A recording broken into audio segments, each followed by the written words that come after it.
Assalamualaikum warahmatullahi wabarakatuh.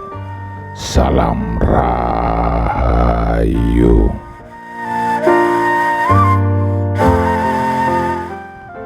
Para pemirsa, pada kesempatan kali ini kita akan membahas sisi gelap sejarah Mataram pada zaman Amangkurat I.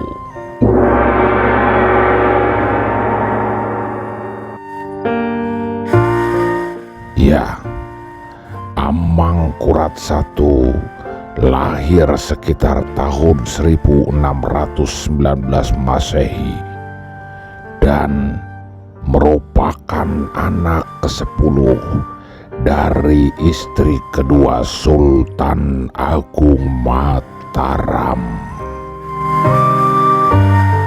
Pengangkatan dirinya sebagai Sultan Mataram pasca mangkatnya Sultan Agung kemudian dianggap menandai masa awal kemunduran kerajaan Mataram. Sejarawan Belanda terkenal telah membuat buku khusus mengenai masa-masa ini dengan judul De Regering van Sunan Amangkurat I Tegalwangi yang diterbitkan di Indonesia oleh penerbit Graffiti Press tahun 1987 menjadi 2 buku dengan judul Disintegrasi Mataram di bawah Mangkurat I dan yang kedua Runtuhnya Istana Mataram.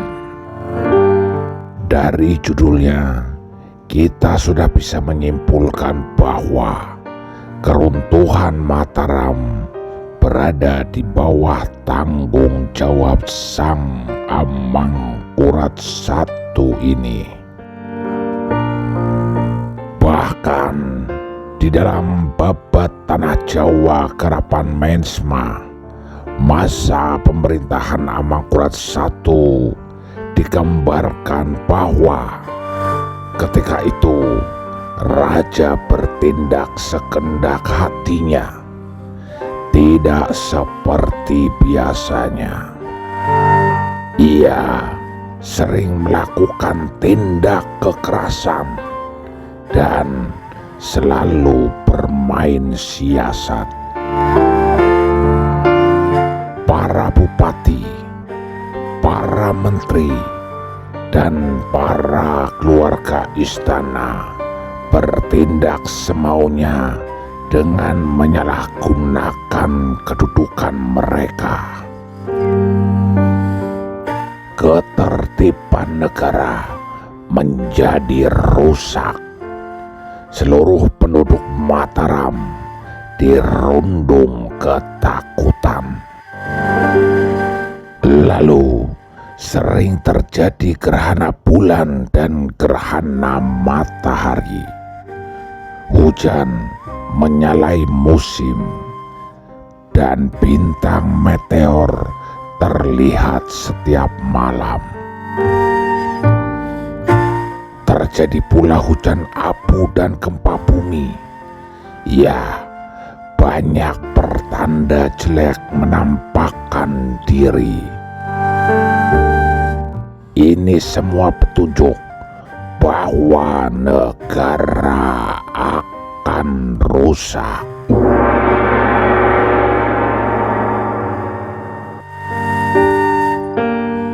Sifat-sifat otoriter Amangkurat telah terlihat setelah ia terpilih menjadi Sultan Mataram pada tahun 1646 Masehi. Pertama-tama, ia memindahkan ibu kota kerajaan dari kota Gede menuju Pleret pada tahun 1647 Masehi. kepada rakyatnya, ia memerintah, kalian semua harus membuat batu bata, karena saya mau angkat kaki dari Karta. Saya ingin membuat kota di Pleret berbeda dengan keraton Karta atau kota gede yang terbuat dari kayu. Kali ini sang sultan membangun keraton yang terbuat dari batu bata dan dikelilingi parit besar.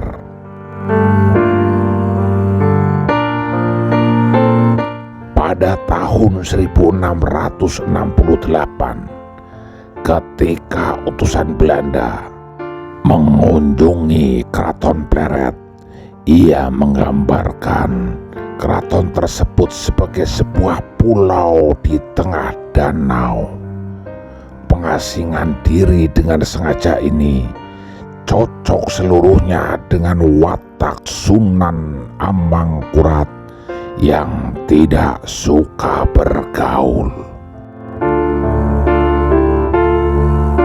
Pada tahun-tahun pertama kekuasaannya, watak buruk Amangkurat yang lain mulai nampak. Perlu diketahui bahwa sebelum ia menjadi sultan dan masih menjadi putra mahkota, ia pernah terlibat skandal yang melibatkan istri seorang abdi dalam senior, Tumenggung Wiraguna. Ketika telah berkuasa, Amangkurat membalas dendamnya dengan cara mengirim Tumenggung Wiraguna untuk menumpas ekspansi pasukan Bali di Blambangan. Di tempat yang jauh dari keluarga dan para pendukungnya itu, Wiraguna dibunuh. Menurut satu riwayat, pembunuhannya adalah Kiai Ngapil Wirapatra, seorang kesayangan terdekat Sultan.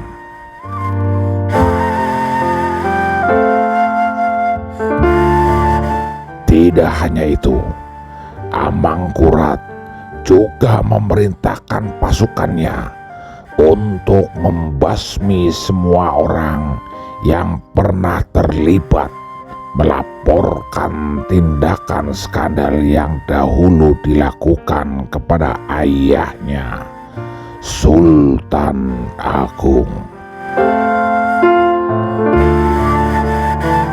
Perintah tersebut mengakibatkan hilangnya nyawa ribuan wanita dan ribuan anak yang tidak bersalah, termasuk keluarga Tumenggung Wiraguna.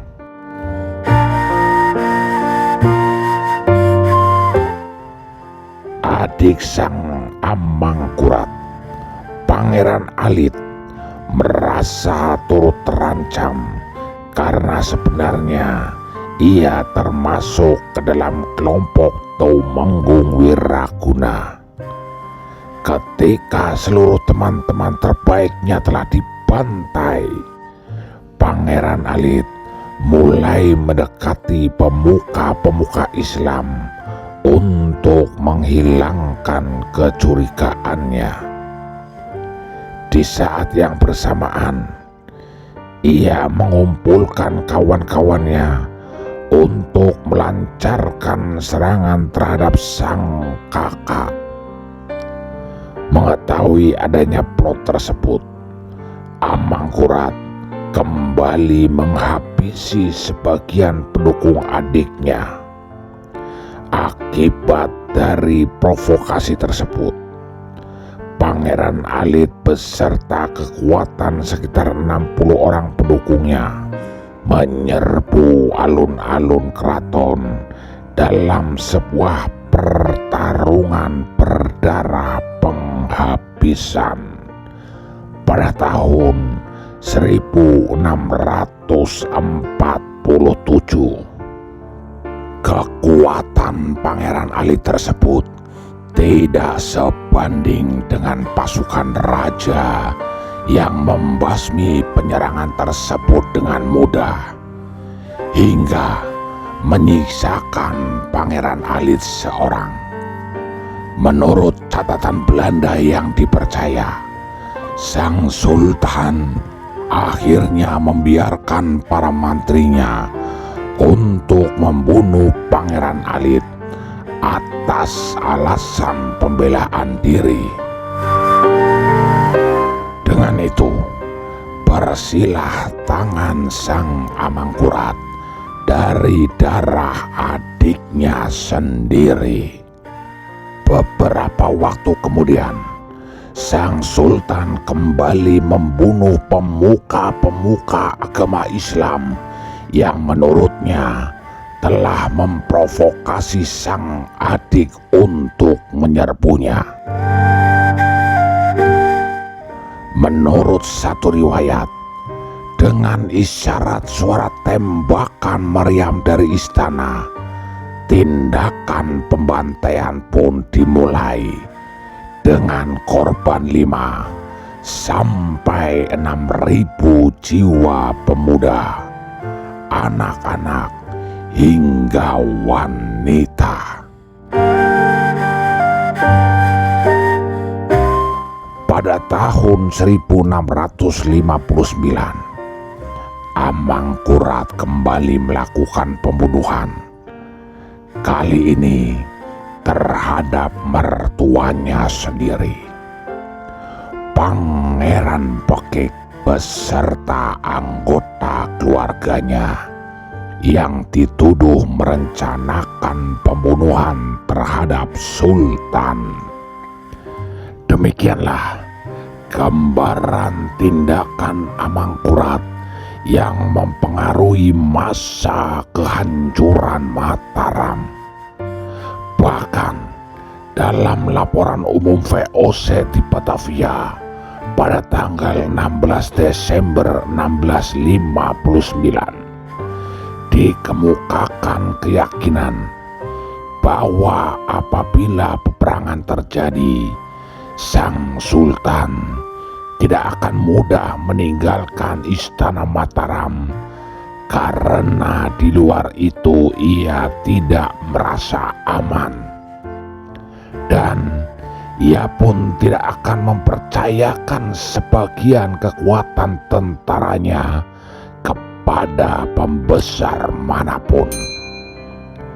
Karena kelaliman pemerintah yang dilakukannya menjadikan ia ditakuti dan juga dibenci oleh setiap orang.